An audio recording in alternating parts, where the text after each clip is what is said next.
اسے مانتی ہے دنیا،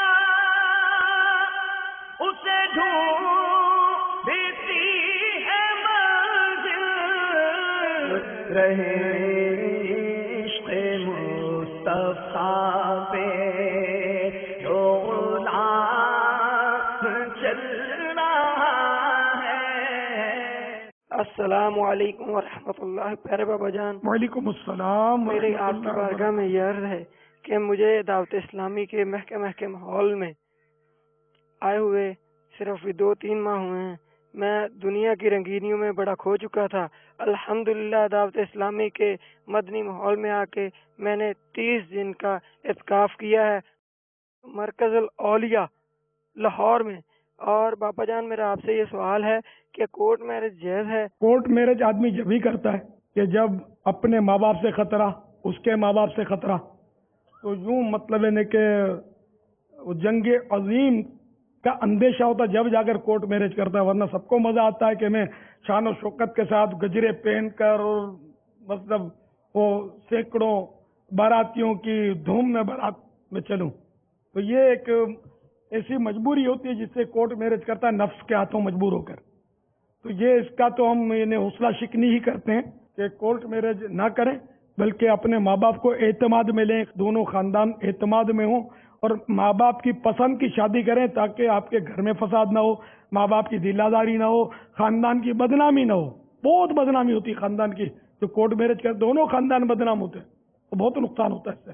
تو جذباتی قدم نہ اٹھایا کریں۔ باپا، کورٹ میرج جو ہے یہ تو بات کا معاملہ ہے، یہ بھی کچھ وضاحت فرما دیں کہ کورٹ میرج سے پہلے کے جو معاملات ہوتے ہیں ہمارے یہاں پر، کیونکہ کورٹ میرج کی عمومی طور پہ جو نوبت آتی ہے وہ لو میرج کے ذریعے محبت، تو یہ جو ہمارے یہاں محبت کا سلسلہ ہے اس کے بارے میں بھی آپ تھوڑی سی وضاحت فرما دیجیے کہ اس کا کیا شرعی حکم ہے۔ اب مروجہ جو عشق مجازی ہے نا، یہ تو مطلب ہے کہ گناہوں کا مجموعہ دیکھا جا رہا ہے۔ جو آج کل عشق مجازی کرتے ہیں تو اب اس کو مطلع کرتے ہیں، اب اس کو پتا چلا تو اب پہلے ایک طرفہ تھا تو 2 طرفہ ہو گیا۔ اب موبائل فون ماں باپ نے بچوں کے ہاتھ میں دے دیے تو یہ بچے، جوان بچے جو ہیں، یہ اپنے ماں باپ کو ستانے کی پلاننگ جاری رکھتے ہیں فون کے ذریعے۔ ماں باپ تو خوش ہوتے ہی نہیں ان کاموں سے، ان کی دنیا برباد ہوتی ہے اس سے، اور ایک دوسرے کو تحائف دیتے ہیں، یہ بھی حرام اور رشوت ہے۔ گناہوں کی یہ پنگیں بڑھاتے ہیں اس طرح، اور آخر کار جب بھانڈا پھوٹتا ہے خاندان میں تو یہ بھاگ جاتے ہیں، یا خودکشیاں کرتے ہیں یا لو میرج کرتے ہیں، کچھ نہ کچھ وہ ایسے الٹے سیدھے قدم اٹھاتے ہیں۔